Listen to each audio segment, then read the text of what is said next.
Hello there, it's Tuesday and I'm Lucas from Magoosh and this is TOEFL Tuesdays. So today we're going to start a series of 4 videos about the 4 sections of the TOEFL. And of course those 4 are reading, listening, speaking, and writing. They are the 4 skills, the 4 ways you use English.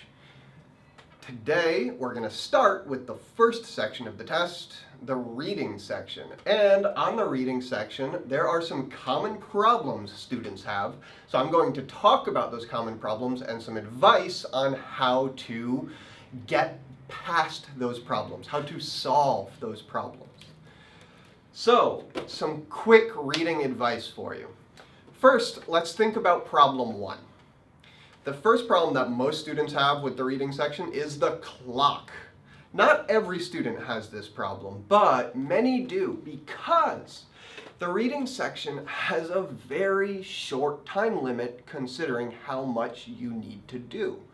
You have 20 minutes, just 20 minutes, to answer 14 or sometimes 13 and occasionally 12, but usually 14 questions on a quite long text. It's 700 words, around 700 words. And so you need to read that whole text and answer all 14 questions in 20 minutes. And if you take too long, if you take longer than 20 minutes, then your next text, you will have even less time. And if you take too long on that, then on the next one, you will have even less time. So many students, they answer the first 14 questions. It takes 25 minutes. Then they answer the next 14 questions. It takes 25 more minutes. And then in their final reading passage, what's left? Just 10 minutes. And that causes a big problem. How do you answer all those questions and understand that whole text in only 10 minutes? Even native speakers, people who are raised speaking English, if they take the TOEFL, can have trouble with this, because the texts are not easy. Second problem, those texts aren't easy, so sometimes focus causes a problem. By focus, I mean paying attention. When you have a long text about, for example, the evolution of the fins on fish, it can be kind of boring. Or maybe it's about medieval European business practices in Italy. Again, it can be boring.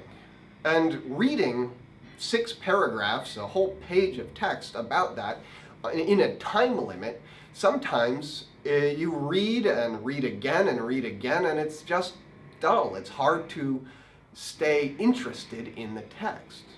And that causes another problem. Okay, so that brings us to our advice for today. What are the tips I want to give you? First, this is not for everybody.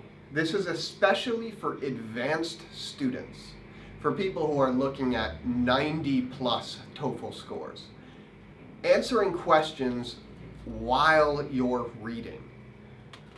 This can be difficult for lower level students because it's hard to keep in mind the question and the text when the text is very difficult to understand, and trying to understand both the question and the text and the answer choices all at the same time when you are struggling with just the text, it can be too much. But if you are more advanced and you're more comfortable reading the text, then you might want to not read the text at all in the beginning. Skip it. Go straight to question 1.